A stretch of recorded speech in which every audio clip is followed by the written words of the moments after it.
Alléluia. Alléluia. Bonsoir à tous. Bienvenue pour cette conclusion de la troisième partie. Garde ton vêtement. Alléluia. Garde ton vêtement. Est-ce que ton vêtement est propre? Est-ce que tu es enraciné en Jésus-Christ? Est-ce que tu suis ce que Jésus a prescrit et les apôtres également? Alors, Seigneur Dieu Tout-Puissant, merci pour ta parole qui va être partagée. Et que cette parole, Seigneur, puisse venir toucher nos cœurs ce soir.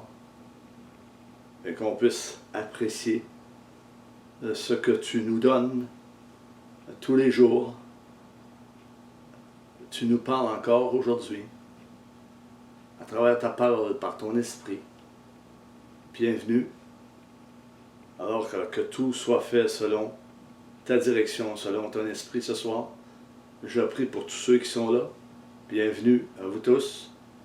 Et ceux qui seront là en différé.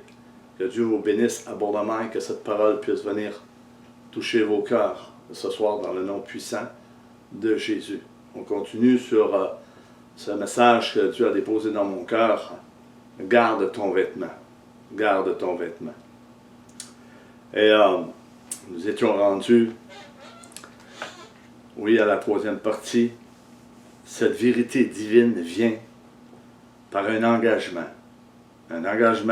à salut en faveur de Christ, que nous allons voir dans Tite 1, versets 1 et 2. L'apôtre Paul va dire ceci. Paul, serviteur de Dieu et apôtre de Jésus-Christ, pour la foi des élus. Il dit pour la foi des élus de Dieu. Et la connaissance de la vérité qui est selon la piété. La connaissance de la vérité qui est selon la piété. L'apôtre Paul, ici, dans ses écrits, va se présenter comme serviteur, comme le plus humble des esclaves de Christ. Es-tu esclave de Christ ce soir? As-tu l'impression que tu es esclave de Christ en étant dans le sens que tu ne fais plus ce que tu veux faire? Paul ne faisait plus ce qu'il voulait faire. Il était esclave de Christ de son époque. Il a démontré qu'il était volontairement disponible pour le Christ, pour ce que le Seigneur lui avait montré et désigné. Il était à la disposition du Seigneur Jésus, Paul. Ce soir, la question que je pose à plusieurs frères et sœurs, es-tu disponible pour le Seigneur Jésus en tout temps? Pour le Christ? Es-tu esclave de Jésus? Alléluia. Grâce à qui tous les croyants ont été rachetés à un grand prix. C'est la seule fois que l'apôtre Paul se nomme comme serviteur. Il se décrit comme serviteur de Dieu. Dans Romains 1:1, on le voit. Dans Galates 1:10, on le voit aussi. Dans Philippiens, on le voit dans Philippiens 1:1 également. Dans Galates, il dit, si je serais serviteur, si je plairais aux hommes, je ne serais pas serviteur de Christ. Paul était esclave de Christ. Et on le voit dans ses écrits, on le voit dans son ministère, dans des missions, des missionnaires.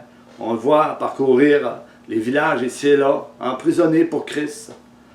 Son cœur était totalement enraciné en Jésus-Christ. Sa pensée, il avait la pensée de Christ. Il n'y avait pas d'autre chose. Il était esclave de Jésus-Christ. Les élus de Dieu, ceux qui ont été choisis par grâce. Les élus de Dieu, c'est ceux qui ont été choisis par grâce avant la fondation du monde. Cette vérité va nous conduire à la piété et à la sanctification. Paul a gardé son vêtement jusqu'au bout de sa course. Il a gardé son cœur pur. Il était rempli du Saint-Esprit. Il avait la pensée de Christ. Et il encourageait plusieurs frères et sœurs à se convertir, à revenir à Christ et avoir la pensée de Christ.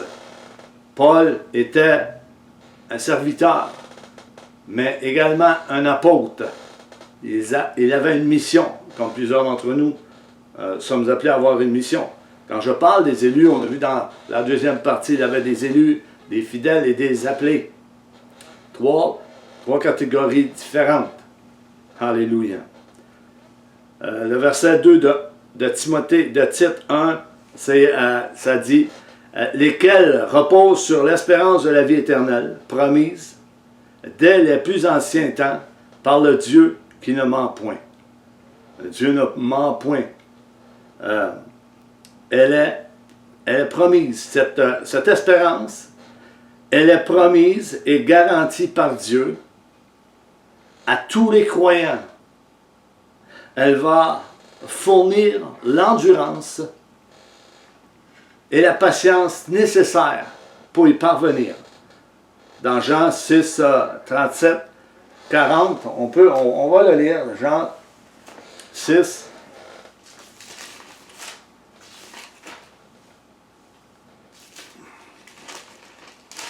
37, 40, ça nous dit « Tous ceux que le Père me donne viendront à moi,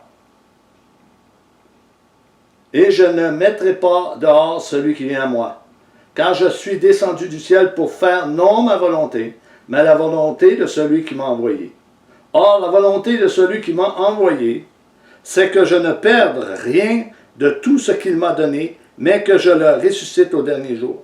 La volonté de mon Père, c'est que quiconque voit le Fils et croit en lui ait la vie éternelle, et je le ressusciterai au dernier jour.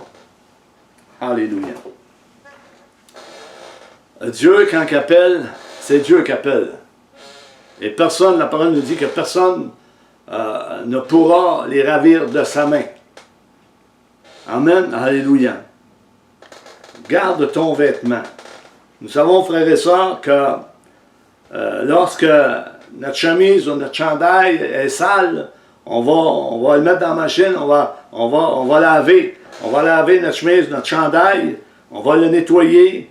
On ne mettra pas quelque chose de sale pour aller dans une réception quelconque. Non. Nous allons mettre nos plus belles habits, notre plus belle robe pour les femmes. On va se mettre propre. Ça doit parler à quelqu'un ce soir. Toute personne qui est appelée au salut doit avoir un vêtement qui est lavé dans le sang de l'agneau, dans le sang de Christ, s'il veut entrer dans le royaume de Dieu.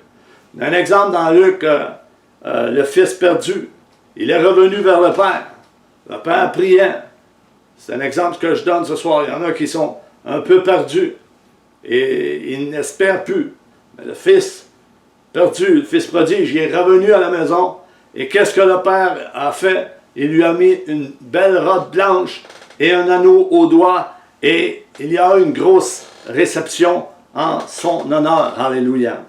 Dieu est fidèle pour ramener tous ceux qui s'éloignent de lui, pour tous ceux qu'il a appelés. C'est lui parce que c'est lui qui l'a appelé. Amen. Il est important de saisir ce que l'Esprit de Dieu nous dit, là, frères et sœurs. Nous devons avoir cette assurance que nous ferons partie de cet événement. Il y a un événement qui va se produire bientôt. Et demeurer dans la foi, enraciné en lui, attaché à Jésus, attaché à son enseignement, à ce qu'il a prescrit. Amen. Et non avoir un vêtement sale et un intérieur taché et plein de souillures. Non, nous devons être remplis du Saint-Esprit. L'enfant de Dieu doit être rempli du Saint-Esprit. Alléluia. Nous devons exercer notre foi personnellement, frères et sœurs. Nous devons exercer cette foi, encouragés par le Saint-Esprit, qui va nous rendre capables de le faire. C'est le Saint-Esprit qui va nous rendre capables de le faire, d'exercer cette foi, Est-ce que nous sommes obéissants au Saint-Esprit? Est-ce que nous entendons la voix du Saint-Esprit? L'élection des croyants par Dieu précède toujours leur choix en sa faveur. Et cela va les rendre capables de les assumer. Jean 15, 16, ça dit ceci. On va le lire. J'avais pris des notes, mais on va le lire Jean 15, 16. C'est important. Ce passage est important. Regardez qu'est-ce que ça dit. Jésus dit, ce n'est pas vous qui m'avez choisi, mais moi. C'est Jésus qui t'a choisi, toi qui écoutes ce soir. C'est pas toi qui as choisi Jésus. C'est Jésus qui t'a choisi. Je vous ai choisi et je vous ai établi afin que vous alliez et que vous portiez du fruit et que votre fruit demeure afin que ce que vous demanderez au Père en mon nom, il vous le donne. On va lire le verset 17. Ce que je vous commande, Dieu nous commande quelque chose là, c'est de vous aimer les uns les autres. Alléluia. De nous aimer les uns les autres. Je répète que c'est pas nous que nous avons choisi Jésus. C'est lui qui nous a choisis. C'est lui qui nous a attirés vers lui. Moi, il m'a attiré vers lui et il m'a touché, il m'a rempli de son esprit et il me conduit encore aujourd'hui. Je suis esclave de Christ. Je ne fais plus ce que je veux faire. Autrement dit, comme Paul ne pouvait plus faire ce qu'il voulait faire. Et je sais, dans cette génération, plusieurs font ce qu'ils veulent faire. Pas tous sont esclaves de Christ, ça se voit. Alors ça devrait parler à plusieurs. Mais la repentance est toujours de mise. La réconciliation est toujours là. Le pardon est toujours là. L'humiliation est toujours là. Jésus tend la main. Amen, alléluia. Ainsi que lorsque la réunion avec Christ se fera, un jugement va s'en suivre, frères et sœurs. Lorsqu'il y aura une réunion avec le Christ, il y a un jugement qui va se faire. Christ comme juge. Christ assis au tribunal. Christ, le tribunal de Christ. Il y aura un jugement pour chaque enfant de Dieu, chaque personne qui va passer à ce tribunal. Il va y avoir des récompenses et il y en a qui n'auront pas de récompense. Il va y avoir toutes sortes de choses. Et il y a des choses cachées qui vont être mises à nu au tribunal de Christ et qui ne sont pas nécessairement mis à nu dans cette génération, dans le temps présent. C'est dans le temps du tribunal de Christ que tout va être dévoilé. 1 Corinthiens 4,5 nous dit ceci. Paul nous dit ceci, c'est pourquoi ne jugez de rien avant le temps, jusqu'à ce que vienne le Seigneur, qui mettra en lumière ce qui est caché dans les ténèbres et qui manifestera les desseins des cœurs. Alors chacun recevra de Dieu la louange qui lui sera due. Le Saint-Esprit dévoile des choses dans le présent, dans le futur et dans le passé. Maintenant, oui, le Saint-Esprit dévoile des choses dans le présent, dans le futur et dans le passé à l'heure actuelle. Il peut le dévoiler. Mais il y aura des choses cachées qui n'ont pas été révélées. Il y a des choses cachées qui ne sont pas révélées, que Dieu ne veut pas révéler. Cela va être révélé seulement au tribunal de Christ. Encore qui sont dans les ténèbres. Des choses cachées qui sont encore dans les ténèbres que Dieu seul va mettre en lumière et juger lui-même. Tous les desseins des cœurs. Dieu va juger tout le monde. Tout le monde va y passer sans exception. Et c'est pour ça que ce message que Dieu a placé dans mon cœur est très pertinent et très important dans les temps que nous vivons. Notre vêtement doit être lavé dans le sang de Christ. Notre cœur doit être rempli du Saint-Esprit. Nos pensées doivent être captives à l'obéissance du Seigneur Jésus-Christ. Nous devons avoir la pensée de Christ. Nous ne faisons plus ce que nous voulons faire. Les choses passées sont passées. Toutes choses sont devenues nouvelles et ces choses font partie du royaume céleste. Et ces choses sont spirituellement envoyées par Dieu dans nos cœurs pour qu'enfin qu'on marche, qu'on soit édifié, qu'on soit consolé, qu'on soit rebâti, réconcilié et repentant, humiliant envers Dieu. Alléluia. Dieu, il sait tout. On ne peut rien y cacher. Amen. Alléluia. C'est-à-dire, certaines motivations, quand je dis des choses cachées, ils vont être dévoilées seulement au tribunal de Christ. C'est-à-dire certaines motivations de plusieurs, comme les pensées et attitudes touchant le comportement du cœur. Il y a des choses cachées dans le cœur, qui est connu de Dieu seul, que Dieu va révéler, va mettre en lumière au confessionnal de Christ. Et ça là, c'est pour bientôt, mes amis. Ça là est pour bientôt, frères et sœurs. Il est temps que l'Église se repente, s'humilie et cherche la face de Dieu, s'approche de Dieu et ne pas dire à Dieu quoi faire. Alléluia. Il sait quoi faire, le Seigneur, avec chacun d'entre nous. C'est-à-dire, je suis celui qui sonde les cœurs et les reins, dit le Seigneur. Je suis celui qui sonde les cœurs et les reins. Et dans Jérémie 17,10, ça nous dit, moi l'Éternel, j'éprouve le cœur, je sonde les reins, pour rendre à chacun selon ses voies, selon le fruit de ses œuvres. Seul l'Éternel sonde les cœurs. Dans ma prière, frères et sœurs, je dis constamment au Seigneur, dis, sonde-moi, montre-moi, Seigneur, si je suis sur une bonne voie, ou si je suis sur une mauvaise voie. Et si je suis sur une mauvaise voie, conduis-moi dans la voie qui mène à l'éternité. Alléluia. Alléluia. Gloire à Dieu. Dieu est fidèle. Nous savons également que la récompense finale ne dépend pas seulement du service qui est visible aux yeux des hommes, frères et sœurs. Plusieurs, ils aiment ça se faire voir aux yeux des hommes, se faire féliciter, honorer, beaucoup de choses. Mais de Dieu, tout comme l'engagement intérieur. Dieu voit l'engagement intérieur. Dieu ne prend pas plaisir à ce qui frappe les regards. Il prend plaisir au cœur. Et le Saint-Esprit nous répète cela depuis des années. Depuis des années. Et plusieurs ferment les oreilles à ce que le Saint-Esprit annonce. Plusieurs, je dis plusieurs. J'ose dire plusieurs ferment les oreilles à ce que le Saint-Esprit nous communique pour notre bien à nous. 1 Corinthiens 10, 31. Faites tout pour la gloire de Dieu. Nous devons faire tout pour la gloire de Dieu. Pas pour nous-mêmes. Pas pour notre propre intérêt. Nous ne méritons rien. C'est une grâce imméritée qu'on a reçue. Les dons, Dieu les donne à qui il veut. Le service également, c'est Dieu qui donne. Alors qu'on soit obéissant et qu'on ait un cœur lavé devant Dieu, humble devant Dieu, pour qu'on puisse avancer. Parce que beaucoup de choses est cachées et Dieu le sait, frères et sœurs. Cela va toucher la liberté chrétienne.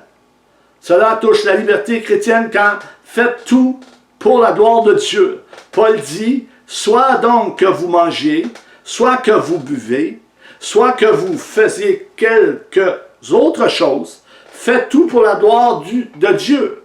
Faites tout pour la gloire de Dieu. Notre conduite doit être honorée de Dieu. Notre conduite doit honorer Dieu. Notre conduite doit honorer Dieu. Beaucoup ont profané le nom de Dieu. C'est bien. Beaucoup ont profané le nom de Dieu, le nom de l'Éternel.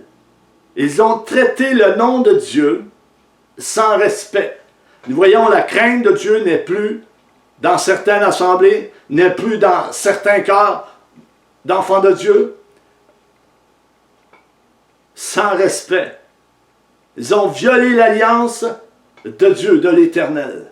Violé l'alliance que Christ a fait. Le peuple de Dieu, on a besoin de revenir à la repentance et la réconciliation envers Dieu. C'est trop facile de dire toutes sortes de paroles, toutes sortes de choses, sans aucune action qui est faite. Beaucoup disent, mais peu d'actions sont faites. Alléluia. À Dieu seul la rétribution. car il est le seul à pouvoir juger de l'obéissance et de la fidélité de tous les hommes. Il est le seul. Dieu seul est en mesure de rétribuer chacun avec justice.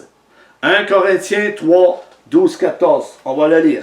1 Corinthiens 3, 12, 14.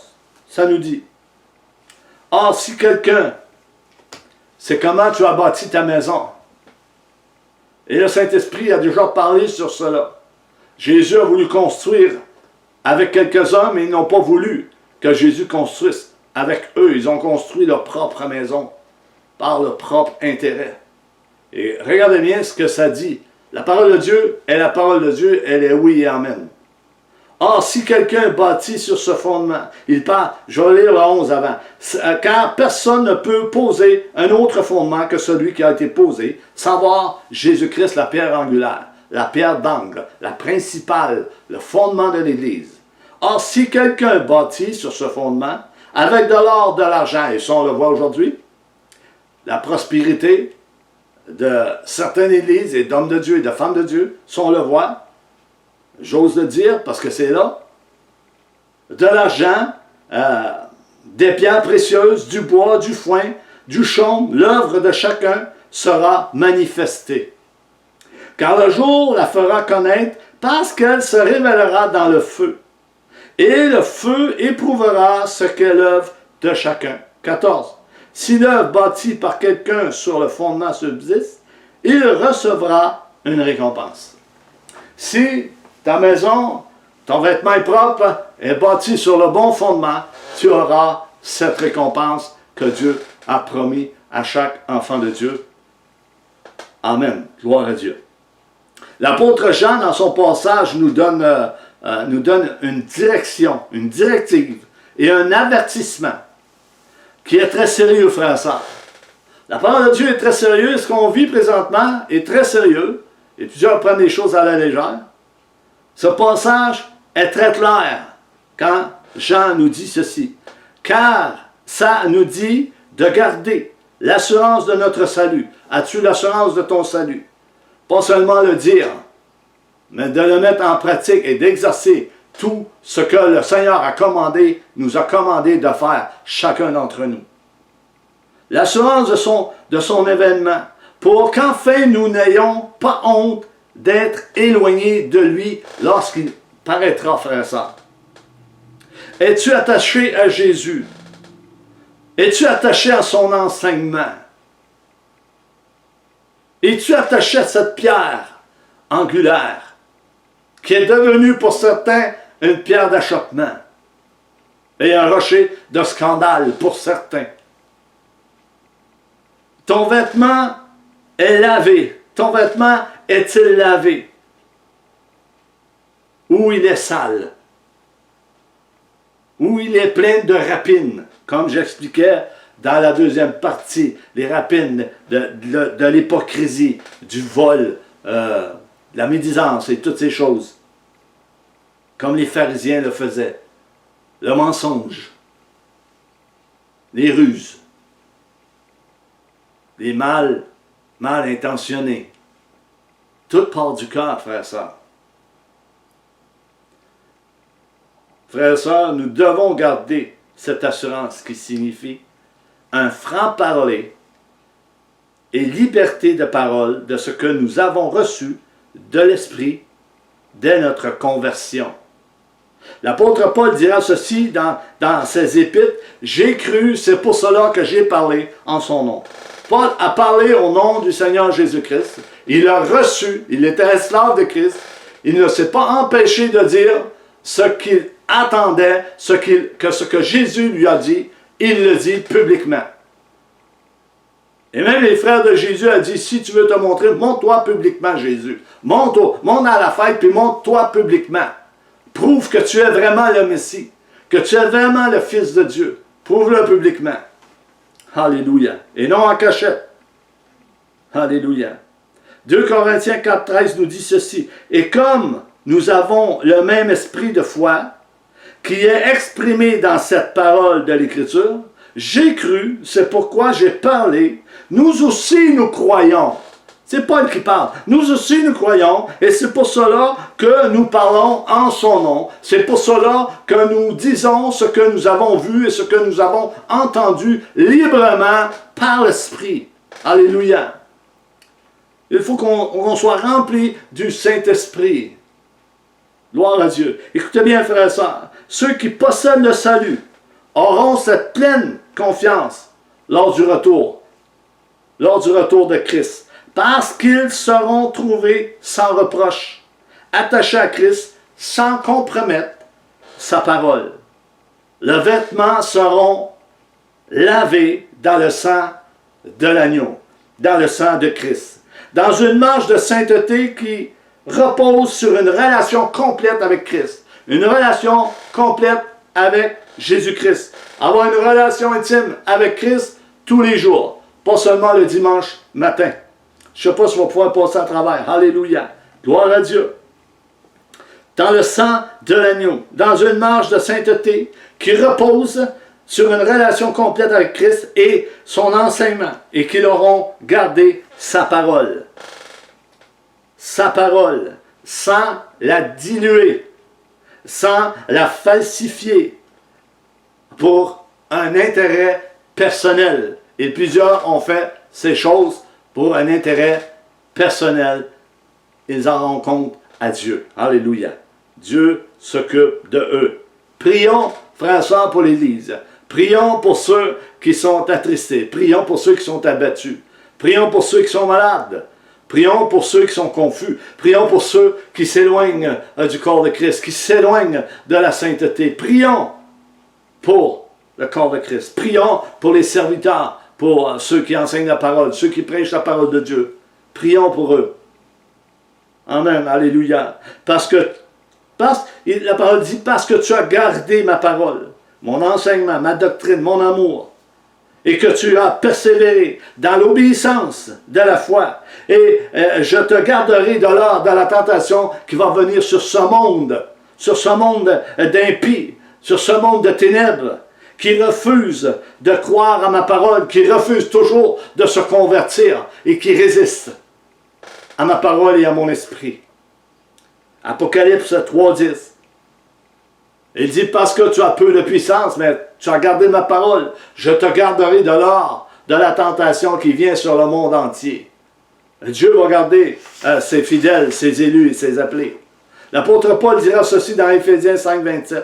Afin de faire paraître devant lui cette Église glorieuse, sans tache ni ride, ni rien de semblable, mais sainte et irréprochable.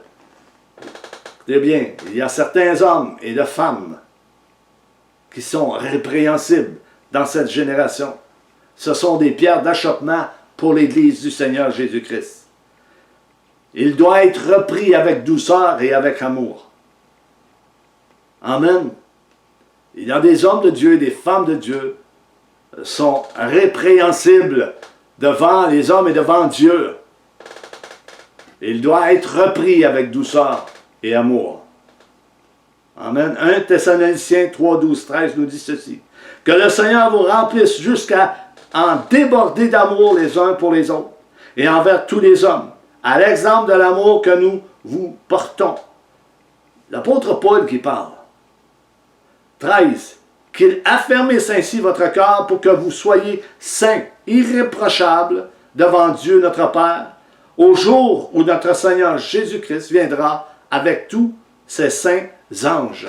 Cherchez une Église glorieuse, sans tache, un vêtement lavé dans le sang de Jésus-Christ, un cœur purifié, ayant les pensées de Christ.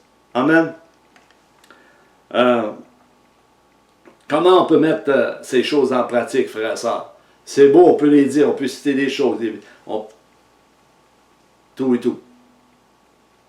Il y a des conditions très sérieuses que l'enfant de Dieu doit prendre en considération et sans légèreté. L'enfant de Dieu doit prendre des choses en considération et sans légèreté. Nous ne devons pas rester indifférents à l'enseignement de Jésus et ce que nous avons entendu et ce que nous avons reçu du Saint-Esprit dans ces temps de la fin, Plusieurs sont dans l'indifférence et se soucient très peu de la parole de Dieu. Plusieurs sont dans l'indifférence et se soucient très peu de la parole de Dieu. Très peu. Pour accéder au royaume de Dieu, nous devons être trouvés sans reproche devant le Seigneur. Nous devons avoir de l'amour envers les uns les autres. Avoir un vêtement blanc, un corps purifié, sanctifié et repentant devant le Seigneur. Dieu regarde au cœur, frères et sœurs. C'est le corps qu'il faut qu'il soit lavé, qu'il soit repentant, qu'il soit réconciliant, qu'il soit dans le pardon, qu'il soit dans la sanctification, lavé par le sang de Christ. Comme l'apôtre Paul dit au 1 Thessaloniciens 3,13, qu'on a vu précédemment. Nous devons veiller et affermir nos cœurs avant l'avènement de notre Seigneur Jésus-Christ. Avant son retour, avant sa parousie, son retour, en hébreu parousie. Avant son retour, nous devons être prêts, frères et sœurs. Nous devons avoir un cœur humble, humilié, repentant, sanctifié devant Dieu. Nous devons avoir ces choses. Nous devons être prêts pour son retour. Tout comme nous avons vu dans 1 Jean 2, 28. Et je l'ai répété depuis la première partie, deuxième partie. Demeurez en lui, attaché à Jésus, enraciné en Jésus, restez dans son enseignement et son amour. Lavé dans le sang du Seigneur Jésus. Apocalypse 14, ça nous dit ceci, en conclusion. Jean va dire à l'un des vieillards, écoutez bien, ceci, je lui dis, mon Seigneur, tu le sais. Et il me dit, ce sont ceux qui viennent de la grande tribulation, qui ont lavé leurs robes et ils les ont blanchis dans le sang de l'agneau. Ils ont blanchi leurs robes dans le sang de l'agneau. Et se tiennent devant le trône de Dieu et le servent jour et nuit dans son temple. Amen. Alléluia. Nous devons garder notre vêtement. Nous devons garder nos pensées captives à l'obéissance du Seigneur Jésus-Christ jusqu'au bout, frères et sœurs. Garde ton vêtement, Apocalypse 16, 15, qu'on a vu dans la première partie. Celui qui va garder son vêtement va veiller sur sa marche et va se sanctifier par sa parole et son esprit. Va se sanctifier par sa parole. Tu es sanctifié par la parole de Dieu. Tu es sanctifié par son esprit. Alléluia. Nous devons marcher par l'esprit. Nous devons faire mourir la chair. Nous devons demander à Dieu, fais mourir ma chair. Père, au nom de Jésus, que cette chair meure. Nous pouvons voir l'image d'un bon soldat qui est prêt à livrer à la bataille. D'un bon soldat, le bon combat de la foi, l'espérance et l'amour de la parole de Dieu. Un bon soldat, bien préparé, bien lavé dans le sang de l'agneau, avoir une pensée, la pensée de Christ constamment. Esclave de Jésus-Christ, on ne fait plus ce qu'on faisait auparavant. Amen. Alléluia. J'espère que cette parole entre en vous, cette semence puisse venir comme du ciment, cimenter vos cœurs. Alléluia. Devant l'Éternel des armées qui revient très bientôt. Il revient très bientôt. Nous savons qu'une journée pour Dieu, c'est 1000 ans. Et 1000 ans, c'est une journée. Ce qu'il annonce par des prophéties ou paroles prophétiques peut arriver à tout moment, comme ça peut arriver dans 5 ans à 10 ans. Dieu n'a pas le temps, frère et sœur. Il n'a pas de temps. Ou je donne un exemple, par un exemple d'un propriétaire d'un magasin, par exemple. Peu importe quel magasin, lequel, il sera toujours en alerte au cas où il surviendrait un voleur dans la nuit. Il va installer des caméras ici et là, des caméras, des systèmes d'alarme pour sa protection. L'enfant de Dieu, lui, sa protection est ceci, frères et sœurs, le Saint-Esprit. Sa protection, son alarme est le Saint-Esprit qui révèle toutes choses à l'enfant de Dieu. Il est venu pour annoncer et convaincre de péché, de jugement, de vérité et de justice. Et Jésus a dit, il prendra ce qui est de moi et vous l'annoncera. Il vous conduira dans toute la vérité. C'est pourquoi nous devons être remplis du Saint-Esprit, avoir les pensées de Christ. Matthieu 24, 43. Jésus vient comme un voleur. Il faut être prêt.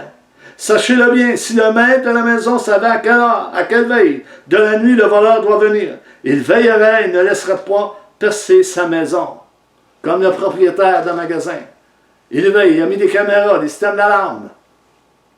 L'enfant de Dieu, son système d'alarme, c'est d'avoir un cœur purifié et être rempli du Saint-Esprit, de la parole de Dieu. Alléluia. Les armes offensives et défensives de l'enfant de Dieu. Amen. Ne marchez pas nus. Par plusieurs marchent nus. Le Saint-Esprit ne le dirait pas sinon. Dans Apocalypse 3, 18, 19. Aie de l'huile dans ta lampe, bien-aimé. Aie de l'huile dans ta lampe. Ne marche pas nu, parce que plusieurs marchent nus. Le vase sont vides. Ils sont secs. L'amour du plus grand nombre s'est refroidi. L'apostasie prend de plus en plus de place dans cette génération et plusieurs ne se soucient pas de cela. Plusieurs ne broient plus sur l'Église et sur les dirigeants et les pasteurs d'Église. Ils font ce qu'ils veulent. Et le Saint-Esprit veut intervenir. Et il va intervenir pour l'amour de son nom. Alléluia. Il est fidèle. 2 Pierre 3, 9 nous dit, le Seigneur ne tarde pas dans l'accomplissement de la promesse. Il y a une promesse. Comme quelques-uns le croient, mais il use de patience envers vous. Je vais répéter cela. 2 Pierre 3, 9, le Seigneur ne tarde pas dans l'accomplissement de la promesse, comme quelques-uns le croient. Mais il use de patience envers vous, ne voulant pas qu'aucun périsse, mais voulant que tous arrivent à la repentance. Le message de la fin des temps, frères et sœurs, c'est la réconciliation avec Dieu, avec sa parole. Réconcilier avec sa parole, avec l'amour de Christ, avec le Saint-Esprit. C'est le message du Saint-Esprit pour l'Église. La repentance, la sanctification, la sainteté, la purification, la pensée de Christ, esclave de Christ, attaché à Christ. Alléluia. Glory. Verset 10 de 2 Pierre 3. Le jour du Seigneur viendra comme un voleur. En ce jour, les cieux passeront avec fracas, les éléments embrassés se dissoudront, et la terre avec les œuvres qu'elle renferme sera consumée. Tout va être détruit. Consumé. Tout va être détruit par le feu. Dans toute l'histoire de l'humanité, Dieu a toujours intervenu en exerçant son jugement. Dieu va exercer un jugement. Le jour du Seigneur que Pierre mentionne dans son passage, le jour du Seigneur veut dire jugement. Une fois de plus, Dieu exercera un jugement, comme il l'a fait à Sodome et Gomorrhe, comme il l'a fait dans le temps de Noé. Et la parole nous prévient de cela, et nous le dit par Jésus lui-même. Ce qui arrivera dans le temps de Noé arrivera de même à la fin des temps. Alléluia. Mais la terre sera brûlée, et non par les eaux. Et c'est pour ça, frères et sœurs, il faut être prêt. Il faut recevoir la parole de Dieu humblement. Il faut marcher dans l'humilité et reconnaître nos péchés et reconnaître qu'on est pécheurs. Dieu est fidèle. Dieu le sait. Ceci va désigner un jugement à venir. Le jour où Dieu jugera les méchants sur la terre et mettra fin au monde dans sa forme actuelle. Et frères et sœurs, je peux vous dire que cela vient bientôt. Dieu va juger la terre, justement. Il est un Dieu juste. Les prophètes de l'Ancien Testament ont vu cet ultime jour où Dieu jugera le monde comme un jour de ténèbres et de condamnation éternelle sans mesure. Que l'on croie ou que l'on ne croie pas, qu'on l'accepte ou qu'on ne l'accepte pas, c'est la parole de Dieu, c'est Dieu qui le dit et c'est Dieu qui le prédit. Amen. Alléluia. En ce jour, le Seigneur agira d'une manière très puissante pour faire voir son nom. Pour faire voir son nom, de qui il est envers tous ceux qui n'ont pas cru en lui. N'a pas cru à sa parole. N'a pas cru à l'enseignement qu'il a donné pour être sauvé. Qu'il a donné à travers son Fils Jésus pour être sauvé, pour être libéré du péché, d'esclave, pour être libéré de l'esclavage du péché, pour être pardonné, pour être lavé dans le sang de l'agneau, alléluia, pour qu'enfin qu'il ait une vie éternelle. Il va détruire ses ennemis, révéler sa gloire, établir son royaume et détruire le monde dans lequel nous vivons, frères et sœurs. Dieu est un Dieu juste. Ésaïe 2 n'en parle, 2, 10, 21, vous pouvez aller le lire. Joël chapitre 1 et chapitre 2, vous pouvez aller le lire. 2 Thessaloniciens 1, 6, ça nous dit ceci, Paul dira ceci, « Car il est de la justice de Dieu de rendre l'affliction à ceux qui vous affligent. » Nous sommes affligés, nous sommes attristés par beaucoup de choses. L'affliction apporte la souffrance. Plusieurs souffrent en ce moment. Mais Dieu est juste et fidèle pour accomplir sa parole envers tous ceux qui gardent ses commandements, qui gardent cette passion envers Jésus-Christ, qui reste enraciné en Jésus. Verset 7, ça nous dit, « Et de vous donner à vous, à nous, frères et sœurs, qui êtes affligés, du repos avec nous, lorsque le Seigneur Jésus apparaîtra du ciel avec les anges de sa puissance. » Le repos éternel avec Dieu. Nous sommes dans une souffrance. Ceux qui ne sont pas dans la souffrance, mais ils ne connaissent pas le Seigneur Jésus. La parole de Jésus a dit, « Si j'ai souffert, vous allez souffrir. » Notre âme languisse après le Seigneur. Nous avons soif de la présence de Dieu. Nous avons soif de la venue de Christ. Qui attend la venue de Jésus? Qui attend l'enlèvement de l'Église? Alléluia. 1 Thessaloniciens 5, 2, je le répète, vous savez fort bien vous-même que le jour du Seigneur viendra de façon aussi inattendue qu'un voleur en pleine nuit. Alléluia. Frères et sœurs, soyons prêts, que tout cœur soit prêt pour ce grand événement. Car cela arrivera une seule fois, mes amis. Cela arrivera une seule fois, pas une seconde fois, ça va arriver une fois. Mais une seule fois, alors sera la fin de ce monde d'impies et de péché. Cela va arriver une seule fois. Il n'a pas d'autre chance. Il n'a pas une seconde chance. Cela va arriver une fois. Prenons garde à ce que nous entendons, frères et sœurs, et allons vérifier comme il faut dans la parole de Dieu. Dieu bénisse son Église. Et que la communication de l'Esprit vous soit donnée dans ces temps difficiles et mauvais qui viennent.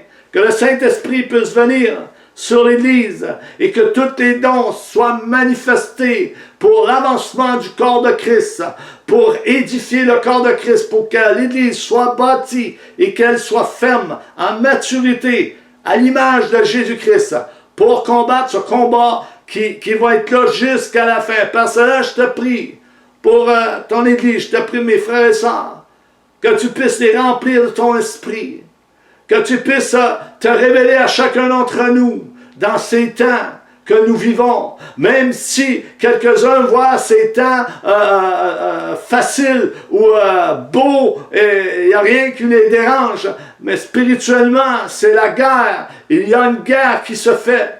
Satan est enragé. Il lui reste peu de temps, frères et sœurs. Il sait qu'il lui reste peu de temps. Il ravage la vigne de l'Éternel. Ça fait des années que je le dis. Mais Dieu est fidèle pour ramener tous ceux.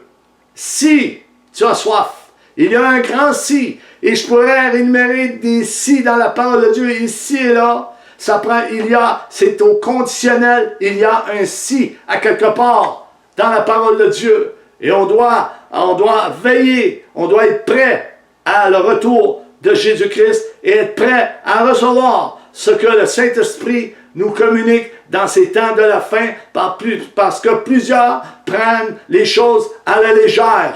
Prennent les choses à la légère. Ils ont profané la grâce de Dieu. Ils n'ont pas respecté l'alliance que Dieu a faite à travers son Fils Jésus-Christ. Et on le voit dans cette génération. La parole de Dieu a été diluée. La parole de Dieu a été falsifiée. Il y a eu beaucoup d'hérésies, des discours erronés pour plaire aux hommes. Mais Dieu le sait. Et Dieu est tanné. Il va ramener son Église à l'obéissance de sa parole pour ceux qui gardent le si. Amen. Alléluia. Je vous aime et que Dieu vous bénisse abondamment. Et je vous dis à la semaine prochaine pour un autre message de la parole de Dieu qui va nous édifier et nous conduire en avant de plus en plus et qu'on puisse devenir à l'image du Seigneur Jésus-Christ. Il est fidèle et c'est lui qui le fera. Amen. Je vous aime. Bonne fin de soirée à vous tous. Alléluia.